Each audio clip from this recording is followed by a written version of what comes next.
You're listening to the Exhibitionist Podcast, brought to you by inspiringexhibitors.com and Pro Extra, a wholly owned division of 12 Man Solutions Limited. Hi, and welcome to the second episode of the Exhibitionist, the podcast. If you're joining us for the first time, thank you for tuning in and welcome on board. And if you're re-tuning in after the first episode, thank you for sticking with us. It was great to get the feedback from you guys to the first episode, which overall was pretty positive, so thank you for that. One of the things we heard from you was that you love the hints and tips and advice and would like more anecdotes and general experience from people about how you make your exhibiting better. So we'll try and build in as much of that as we can to all future episodes going forward.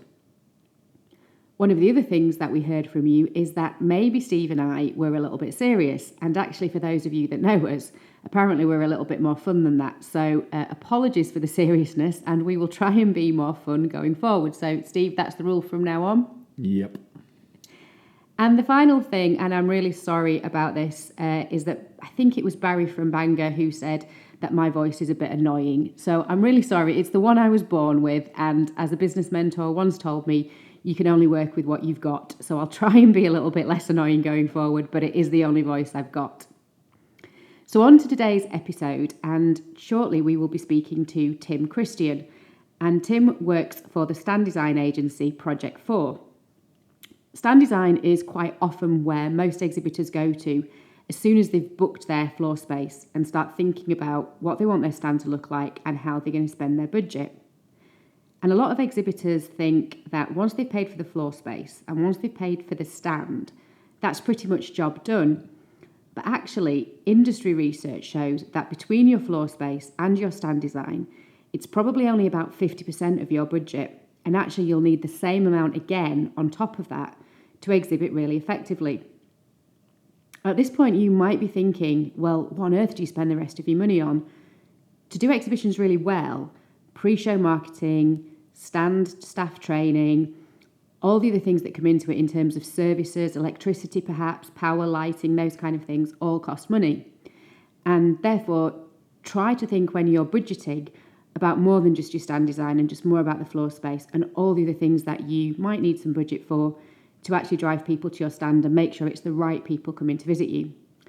If you want some more hints and tips and advice on budgeting, there's a blog that we've just published on the Inspiring Exhibitors website that talks just about that and also helps give you a breakdown of the areas, the percentages of where you might want to spend your budget to get the most out of your exhibiting. So we've been out and about the last couple of weeks at various shows. So Steve, what's been happening in your world over the last couple of weeks? We're picking up more and more in our workshops that exhibitors are wanting to know what, if any, giveaways they should have on their stands. We suggest that you shouldn't have freebies for freebies' sake, as this is just burning a hole in your budget, and most of the cheap throwaways will be just adding to the growing backlash of single-use plastics in the environment. You should be avoiding any uninspiring junk, especially cheap pens, keyrings, fridge magnets, and even USB sticks these days, as many organisations won't allow the use of them anymore in case of infecting their network. Unless you're a food producer giving out your own products as samples, having sweets and food in a branded container is a slight no-no. Think about it. How many clients and potential clients will have seen your brand in the rubbish bins around the exhibition hall? How is that going to be perceived? Try and sit down with your gift supplier to come up with an on-trend and eco-friendly idea that isn't cheesy but may well be a little retro, for example. If the trade shows in the winter, would branded gloves work, or in the summer a decent pair of sunnies for a high potential client? If you want branded awareness that lasts, what about notebooks? Something that has a use and will be used, or at least will be passed on to others to use, thereby extending the longevity of your branded giveaway. Anything that is sustainable is good, such as a grow-it-yourself kit with a branded container for whatever sprouts up, and cotton tote bags don't go amiss these days. Industry research does suggest that good branded giveaways have at least a 12-month afterlife following a trade show. Everything else is just potential trash. If your budget doesn't run to a good giveaway, then don't give anything away. It's better than giving away something cheap that may devalue your brand in the long run. Great advice there, Steve. Thank you so much for that. And I can't remember the number of times that I've been walking around a show and just thrown away some of the giveaways that we've been given because they're completely irrelevant or poor quality or meaningless to me. So great advice to follow if you're thinking about your next show.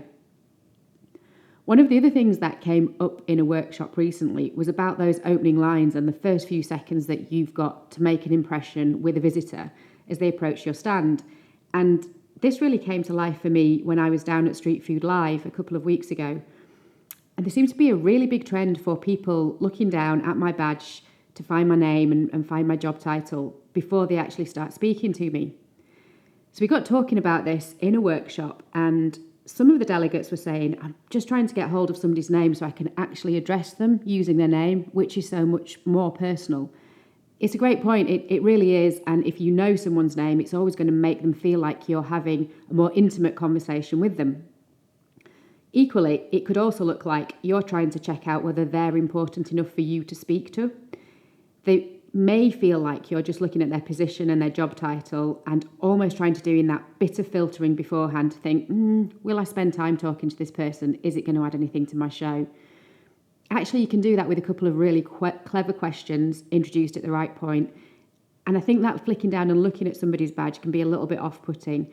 So if you can find a way to avoid doing that, I know it's really tempting, but it certainly put me off.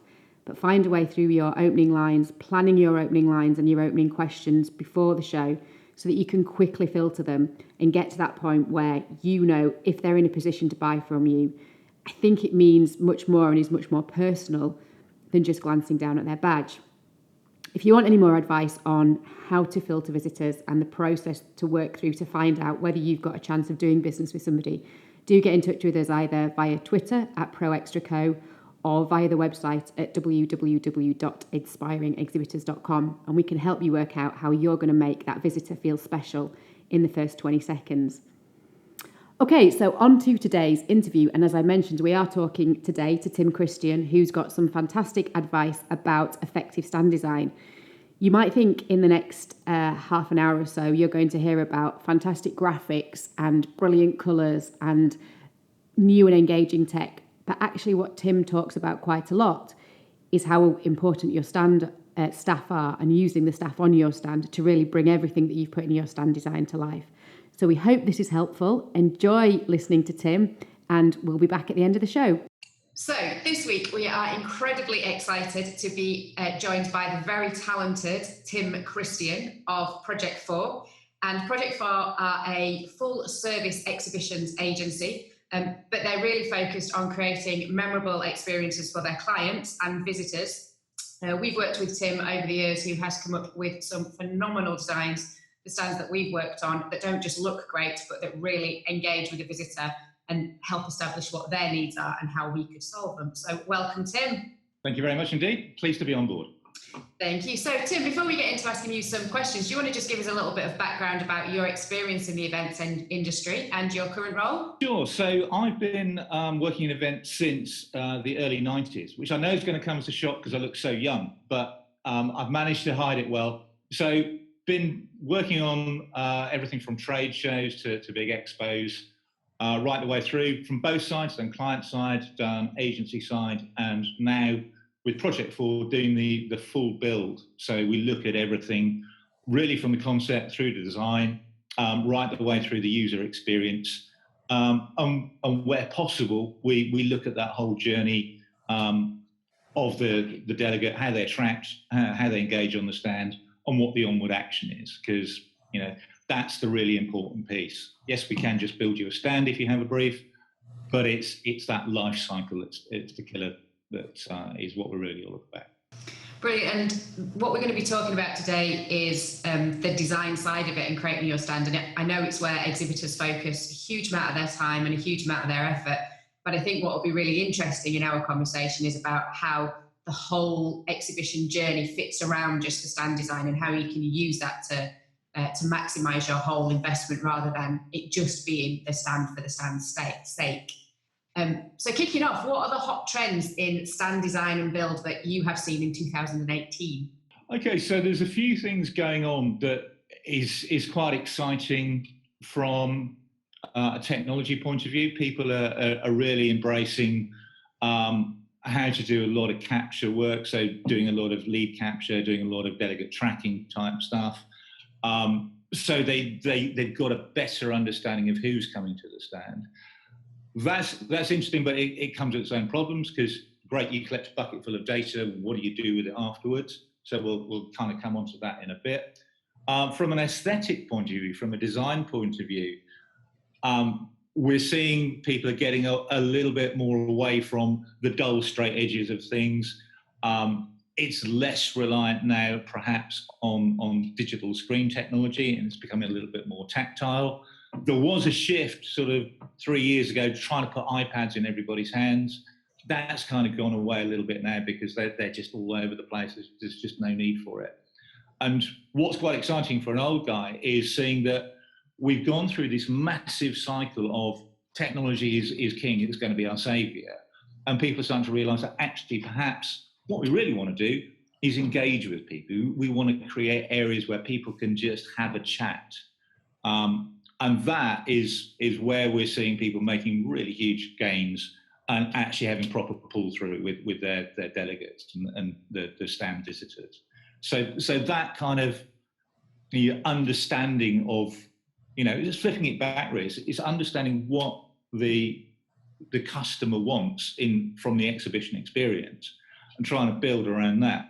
So making sure that the stand is attractive enough, that it stands out from the crowd, because we've all been in those halls where it's just a sea of laminates and woods and flashing lights and God knows what. So instead of trying to be too shouty, a lot of the success I've seen people have is be a little bit restrained, kind of rein it back in a little bit, but making sure your message is clear, that it's concise and it's not lost in all the noise. And give people dwell time, give people somewhere to sit down and have a chat. So I think it was Da Vinci that said, simplify. Art is about simplifying. And to a degree, I'm never going to say what we do is art, but I'm saying there is an art in creating a great stand experience. It's really interesting to hear you talk about technology, because a few years ago the assumption was that technology was going to be the great saviour of trade shows, and how do we get touch screens in there, how do we get iPads, how do we get everybody playing games and getting involved in immersive technology. And we kind of forget that trade shows are about face-to-face, and it's really that human interaction that people are looking for when they come to a trade show. If they can do something online, they can do it at the desk. Why do they need to come to a trade show to do it? So yeah. It's really interesting to see that move. Yeah, and I think one of the things that people kind of, and it's a trap that people can fall into quite a lot, because they get kind of carried away with the new and the shiny. And the new and the shiny is presented as a panacea to everything. And you go, well, great, right, well, let's put that in the hand of the first person that comes up. But if you look at that process, if you're approaching somebody, chances are you might want to have a dialogue, even if it's just where's the bathroom kind of dialogue. But you want to have dialogue. You don't want to be presented with a piece of data. Here, don't talk to me, have a play on this. It's like, well, actually, you put a barrier in the way. But you're very excited about your barrier, and you're missing the point that actually someone's just come to me. Now, whilst he may be busting for the bathroom, he might want to come back, and he might have a problem that we can solve. But all I've done is got excited about the bit that's exciting to me and forgotten what's exciting to him. Yeah. And that's the thing that gradually people are getting to understand. It's, what's exciting for that guy or girl, and making sure that you're there for them. So thinking about the total engagement and bringing people in and helping solve problems, what's the best execution that you've seen at a trade show this year? Well, that's going to sound weird, because it's a two-part answer. I've seen some gorgeous aesthetic stuff that I think is really, really nice, and really stands out from an execution point of view. It's had what we call sensible budget attached to it, so you can look at stuff and go, wow, that's amazing. And then you can kind of dig a little bit deeper, and you walk around. For my sins, I do spend a lot of time walking around all these halls across Europe. And you talk to people that have, been on the stand or coming off the stand, and you ask them, what do you think about it? And what can be aesthetically great can be flawed by people not knowing what that was all about. So my creative side of it is going, wow, that's great. How did they get to that point? That was brilliant. And then my business side is going, but what is it saying? What does that actually say about the brand? Why am I going on there? And what does it expect me to do afterwards? Whereas some of the best stuff I've seen, some of the stuff that works, and I think it's a two-part question, because what looks good might not be the thing that works, and vice versa. So if you've got something that's, and it starts way before almost the design point, is talking to people, talking to your customer base. Hey, we're going to be at this show, and we've got something really interesting to talk about. You really should come and see us. Why don't you pre-book? So that's all going on way in advance before we start sketching stuff out and cutting wood and building stuff. You turn up and you've got an audience that are coming towards you. If you've got a busy stand, within reason, it doesn't matter what it looks like, because people are attracted to other people. People get intrigued by what's everyone looking, what am I missing out on? It's that whole fear of missing out thing. Why people queue up outside nightclubs, and it's the experience in the nightclub might not be what you think, but hey, there's a whole bunch of people. I want to be part of that. And that then needs to go after the event. It's not finished when we pull it all down. It's not finished when the last person leaves with his last cup of coffee and free pen. It's finished when you chase down the real people, the people that are interested, that you've had the proper conversations with. Not the people that want the free pens and pads. They're great. That's good, but it's not what you're really there for. But if you go back to the beginning of the process, the people you've decided you want to talk to, that's the most important bit. But if you look at an event as a whole, and let's say you've got £1 or £100,000 or anything else like that, it's from our side of things, what we find the most beneficial, where our clients get the best value, is we start with that conversation of the entire piece. When you get down to I've got £20,000, I've got £5,000, or whatever it is to build a stand. We don't know necessarily what's gone before. We don't know what the expectation of afterwards is. That's kind of a commodity sale. And 9 times out of 10, if I ask any of our customers, any of our prospects, do you sell commodity stuff? Is yours the same as everybody else's? Chances are the answer is going to be no.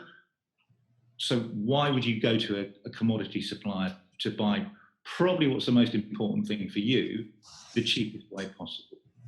Surely you possibly want a little bit of value there. So I've answered about 3 or 4 questions in one.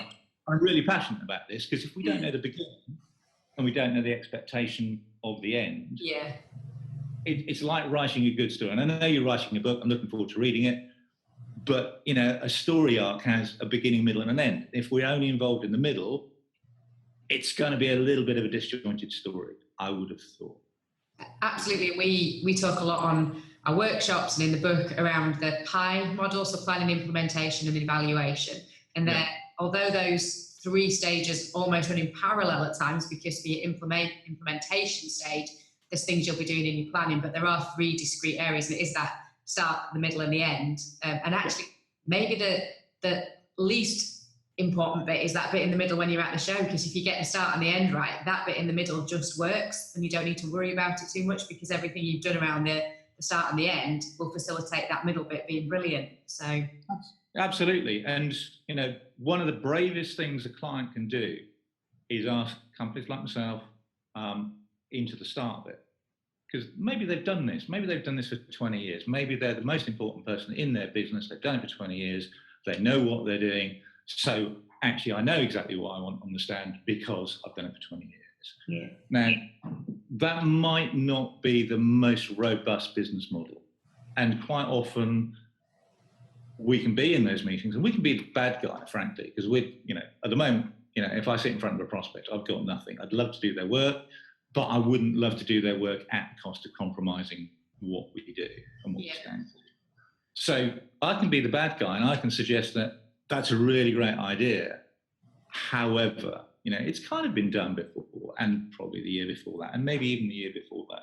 Isn't it time that you kind of looked at it, but looked at it from, your customer point of view, your visitor point of view. Actually get some data about what their expectation is. Do a little bit of calling to your customer base. Talk to people. Say, hey, what do you actually go to trade shows for? What do you hope to find? How do you hope to find it? What's a good experience?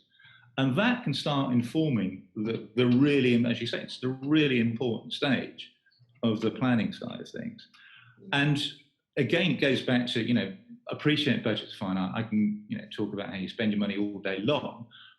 But at that point, when you decide, we're going to take 10 square meters, 50 square meters, whatever it is it's going to be, or maybe even just a 3x2, because, budgets are tight for some people and they're going to be, fighting. It's all important to make sure your planning bit is right, so that when you turn up to site and when you start engaging with people like us before that you really fully understand that delegate journey, how you're going to touch them, how you're going to give them something to remember you by, and how you're going to prompt the onward action. But the second most important thing about that is also to filter out the people on the day that aren't the right people for you. Having the balls to say, do you know what, that's not us. It's really nice to see you and everything else like that. And maybe in a few years' time, we will be in the right place. But today, that's not us. So thanks for coming. And don't put them in your lead pipeline. Don't spend energy chasing them up, or those other 50 people exactly like that, because you'll go away from that show with 100 leads. By the time you've cut through 60 of them, you'll think, this is all shit. What did I do this for? Yeah. Whereas in fact, you've probably got 10, 20, 50 little gems in there that if you invested proper amount of time at identifying, you're not trying to hit an arbitrary figure of, I've got to get 600 leads or this is a waste of time, because it's a waste of time, frankly. You want to just properly understand, again, back at the qualifying, back at the planning stage, what does success look like? Because success is all the way over here. No one's going to, we were chatting about this. We've just done some work at Farnborough Air Show. Farnborough are really good at doing PR work, at saying, we've just signed deals for 36 billion squillion pounds for, Airbus and stuff like that. No one walks into Farnborough with a pressing need to buy some Airbuses and a cheque for 38 million quid. It just doesn't happen. There's a whole bunch of pre-planning. There's a whole bunch of evaluation. Part of that evaluation would have been years and years and years of going to trade shows. So, you stand up and think, I'm being evaluated. Are we credible? Are we just the right people? And that's part of the process over here. It's not make it look pretty, put some lights on it, and I want some tinsel. Thank you very much indeed. It can be, if that's exactly what your planning has suggested you do. Yeah. And it's interesting, you were talking just then about kind of size of stand, and we work with quite a lot of SMEs and startup companies who don't have huge amounts of money to invest in lots of space and lots of shiny, glitzy toys. What do you think those really kind of smaller companies can learn some quick tips from what the big boys do with the big budgets really well, that they can implement on smaller stands that still work to engage with the customer? The trickiest thing on a smaller stand is not to overcomplicate. People will possibly try and put too much messaging, too much collateral, too much everything on a small stand. And really the bravery when you take a small space is to cut it back. Don't just fill it with stuff. Be really clear about who you are, and what you're there for. And don't just fill it with stuff.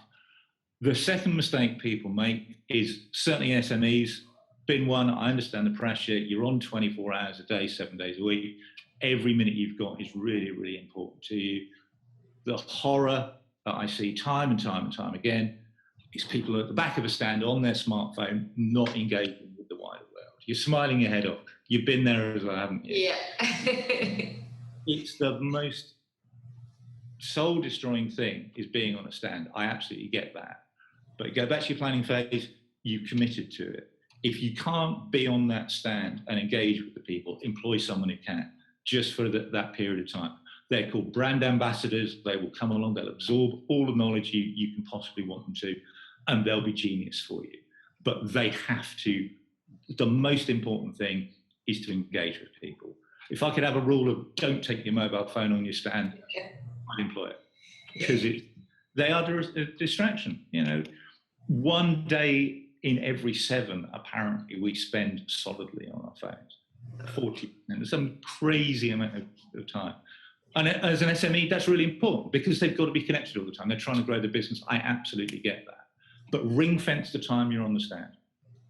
Yeah, it's a really interesting point because we talk a lot about trade shows are sometimes seen as the glamorous excuse to be out of the office for a few days, particularly if it's in a really nice venue somewhere by a beach or and people treat it as a jolly. But trade shows are really, really hard emotionally, physically, mentally. You're on your feet, you're talking to people, it's hard work stopping people and filtering them to see whether they are relevant for you or not. And you know, the one thing we talk about quite often is that if you're not excited by doing a trade show, then don't go to it, because it will show in your face, it'll show in your delivery, it'll show in you speaking to customers, you'll come across as robotic. So trade shows aren't for everybody, and it's kind of okay to say, do you know, I'm not very good at this, I'm going to leave it to somebody else.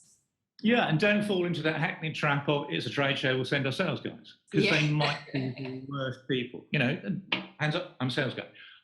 And sales guys potentially have a smallish attention span. And, you know, they're not necessarily gonna have the time to have the small talk conversation, which can really help. You know, it's to go back to the Airbus conversation, that qualifying stage of, you know, are these good people? Do I trust them? Are they reputable? Whereas there may be somebody in the office, or there may be people like brand ambassadors that can just come along for that execution. But, you know, brand ambassadors are a brilliant thing for an SME to consider, because they are, you know, lively, they're energetic, they're really behind it, and that's their job for that 8-hour period. They will live and breathe your brand. And if you as a business owner can't, or if it's part of that business, it's not quite in your skill set. And let's be honest, it's not everybody's skill to be out there and to be, you know, really quite vibrant and engaging for people.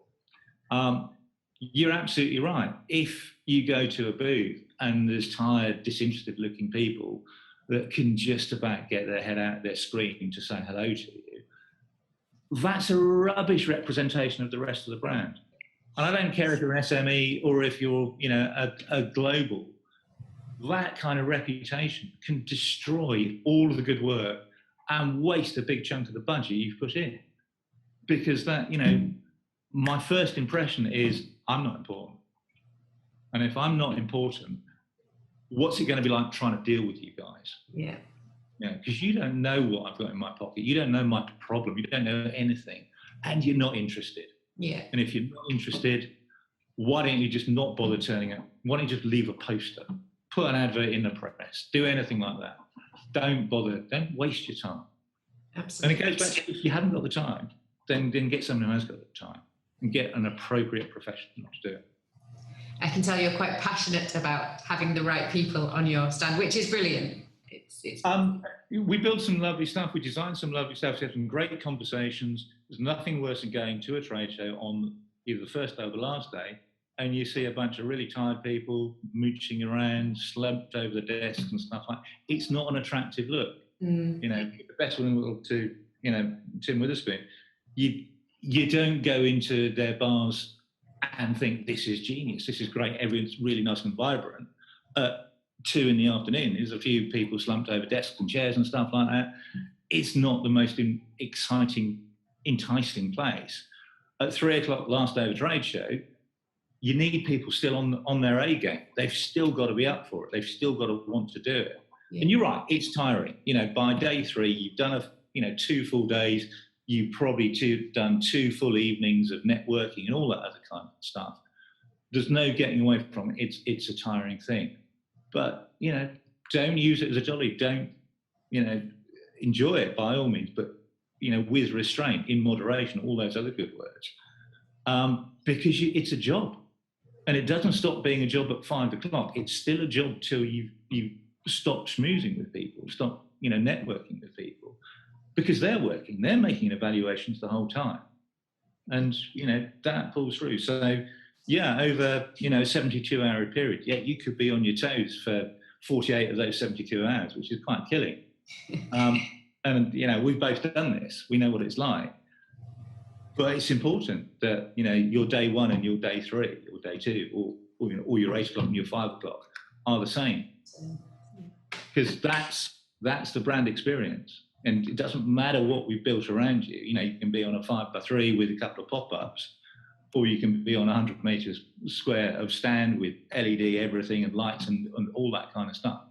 If you're the disinterested contact point, it's unfortunate. Yeah.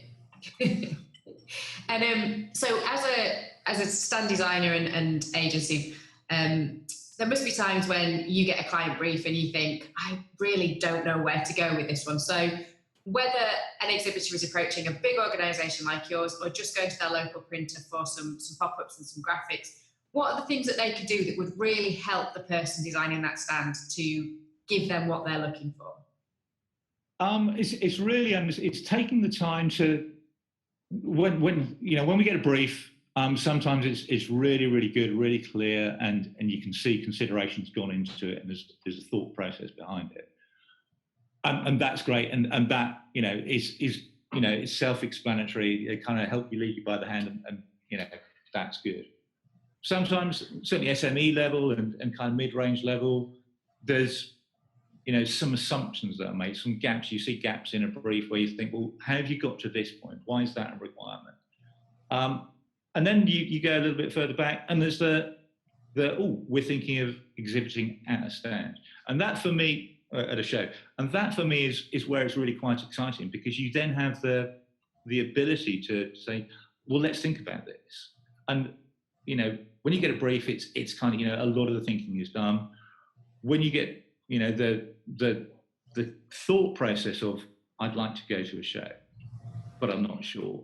That's where I think we can make a difference. So my big challenge to all our prospects, all our clients, and anybody thinking about it is talk to people first. Talk to a good agency, not necessarily us. We are cool, but talk to your local agency. Talk to other people that go to the show as well. Sometimes people think I can't talk to they're my competitors. They're people as well. They want to get broadly a similar thing out of the show as you do. Ask them what works for them. What does kind of work for them. They may guard those secrets hugely. Most people are massively proud about the stuff that is a success. But it's the more knowledge you can get of what actually works, the better. But the most important thing is talk to your customers. If you're thinking of going to a show, who's going to be there? Is there anybody we sell to going to be there? Or who are we trying to sell to then? Why don't we talk to some of those people? What do they look for from that show? And that is the most important part of informing your thinking of going to a show. Not, I can get a cheaper rate at this one. My stand footprint has gone down from X pounds to Y pounds. That's a bargain. No, if your audience aren't going to it, if your audience don't think it's a credible show, then it's just a slightly less expensive waste of money. Yeah. But, talk to your customers, understand what you want to do, understand your message, understand the onward action. That's kind of the linear process that people don't always do. They go, I've got 100 grand, I'll buy 50 grand's worth of space, I'll spend 30 grand on a stand, I've got 20 grand to spend on hotel rooms. There you go. We've done that every year. Nice hotel room. Yeah, exactly. Yeah, it's a big hotel. It's quite cool. But that kind of thinking where it's I'll take a budget and I'll apply my budget to my thing because I've done that before, and to a greater or lesser degree, it's what's expected. So work with an agency that will challenge that thinking and say, actually, you could probably take smaller space, do something a little bit different, do something a little bit more attractive to people, but invest in the knowledge of your customers and invest in that face-to-face experience. And people think standing on a stand, we've just discussed this, is easy. Standing up and being excited about what you do, how you do it, is really, really hard. And people don't invest in that part of the process. You look around an office and go, right, well, you can come, because you haven't got much on. That isn't necessarily your best front line of attack, especially as those people have got different skill sets. So how about training those people before you put them at your most important thing? How about you invest just a little bit of time in saying, let's get a trainer in, let's actually talk through what we think success looks like and see how many people we can pull through our success funnel, or else actually that guy there is going to talk to everybody and come in with 150 business cards and go, these are all leads. And we go back to the whole process of, Kevin got a whole bunch of leads. They were all rubbish. The show was crap. Don't know what we were thinking of. We're not going there again. Whereas actually, if you train people, you get the right people having the right conversations. And they could be the people in the office. They could really enjoy it. They could shine. But give them the training. Because again, loop it back. There's nothing worse than being dragged out of the office onto an exhibition thing and I've no idea why I'm here. Yeah, absolutely. Absolutely no idea why I'm here. I'm horrified. I'm going to be on my phone. Just wrong. Whereas if you've invested a day's worth of training in them, got them excited about it, got them pumped up about it, then they're going to represent the brand really well. They're going to understand that actually that's a lead. And do you know what? You just want a pad and a pen, don't you? Have a pad and a pen. Very much indeed. Yeah. But, I've got 10 leads, but they're really good leads. Yeah. And convert those, turn those into money. The show is a success, and let's do it again.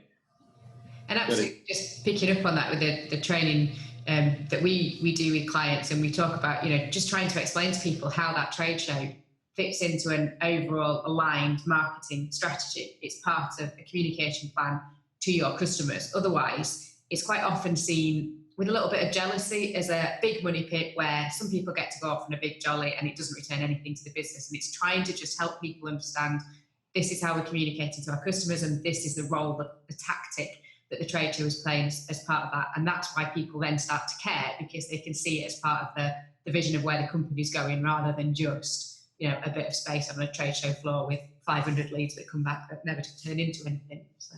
Yeah, and it should be part of a continual touch point that, it's peaks and troughs, but actually we're building towards this. And all this communication going on before is actually feeding people into it. And we've got something really cool to talk about. We're going to be here. We're going to be doing this thing. And over here, it's like, hey, we met you at that thing. It was really good. You expressed an interest in this.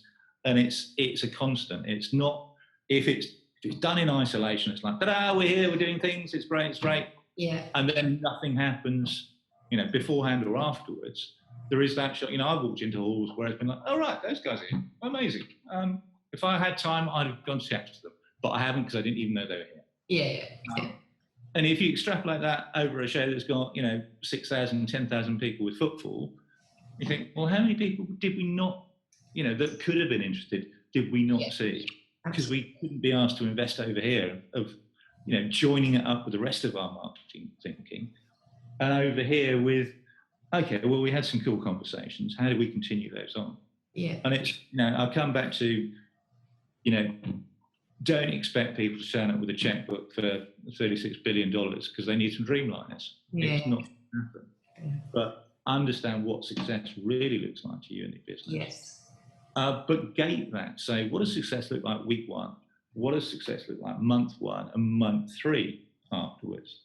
So, because people are going to drop out on that journey, same as they will with any kind of sales process. But it's keeping touch of that, finding out what works for people, put that into the thinking when you're coming back over here.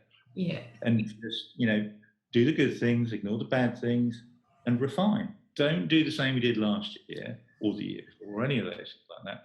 Refine. It's about refinement. It's not necessarily about biggest budget. It's not necessarily about the shiniest toy. It's thinking about the customer. Sounds really, really easy to do. Really surprising how many people do. So we are racing towards 2019 at a ridiculous pace.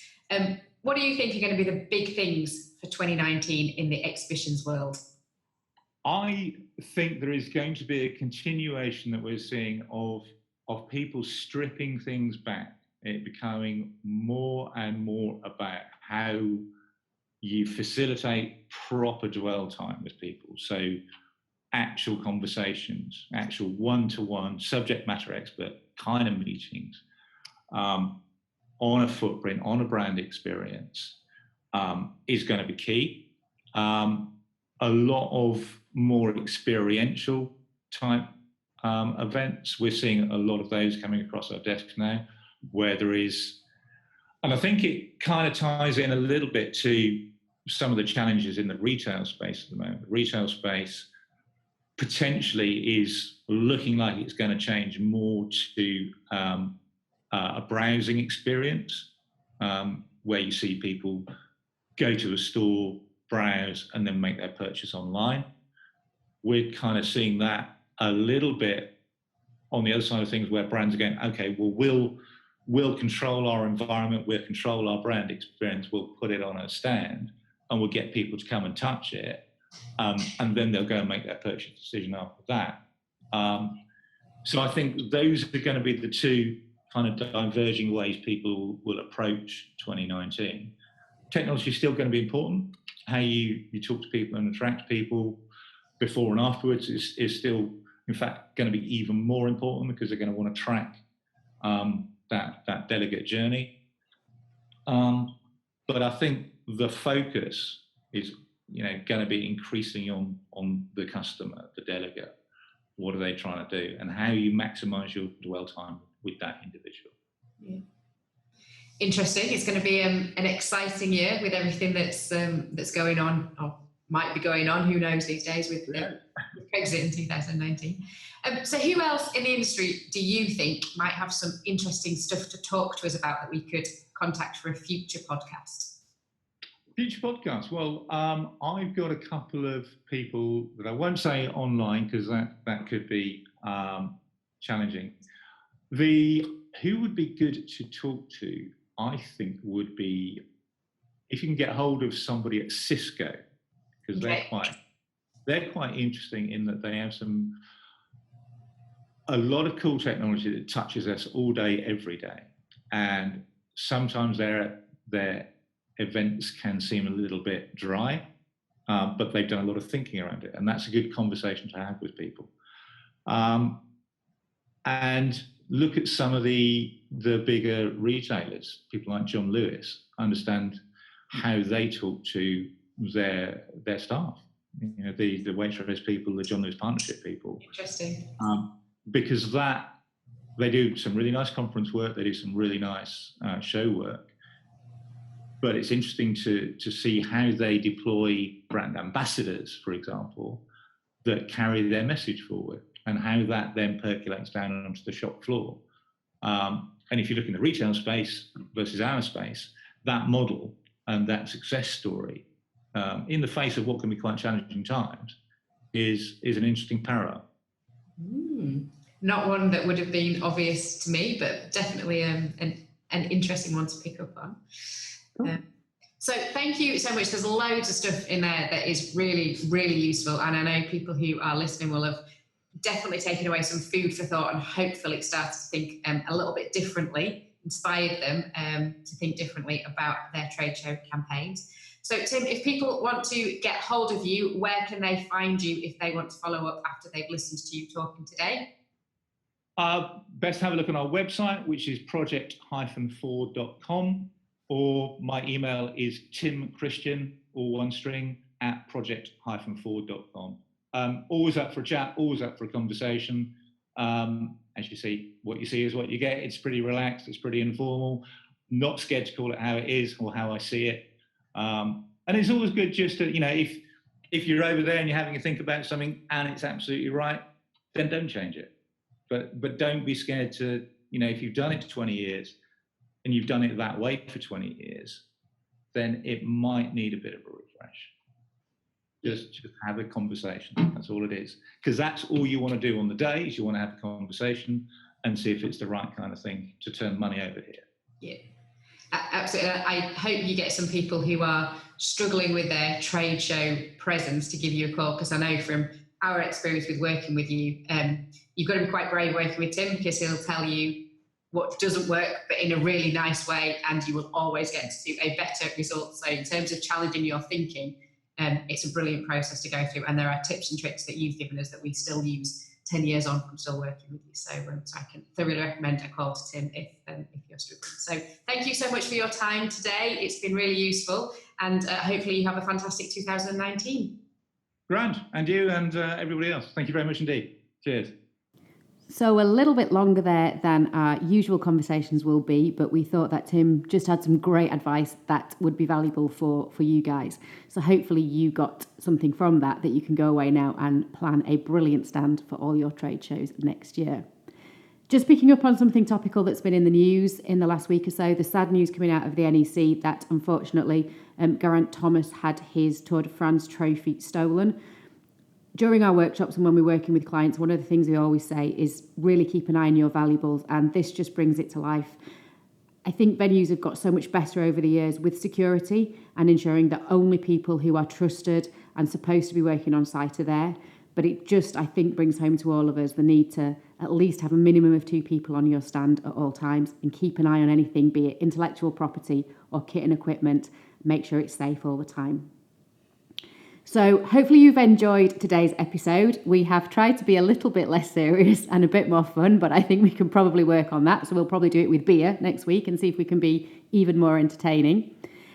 Speaking of the next episode, we will be talking to Kathy Forsyth, who works as an operations manager with events and exhibitions, and she'll be helping you understand why all those niggly little details around health and safety, risk assessments, deadlines for forms are so important to making sure you don't get stopped from building your brilliantly designed stand once you get on site. So have a fantastic couple of weeks before we speak to you again. If you have got a trade show trouble, don't forget to get in touch with us and we will try and get that answered for you.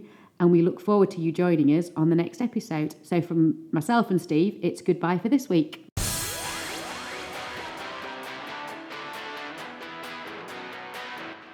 If you'd like more information about our book, The Exhibitionist, future podcasts and newsletters, please remember to pop over to inspiringexhibitors.com where you'll be able to find all the relevant information. Once again, thank you for listening.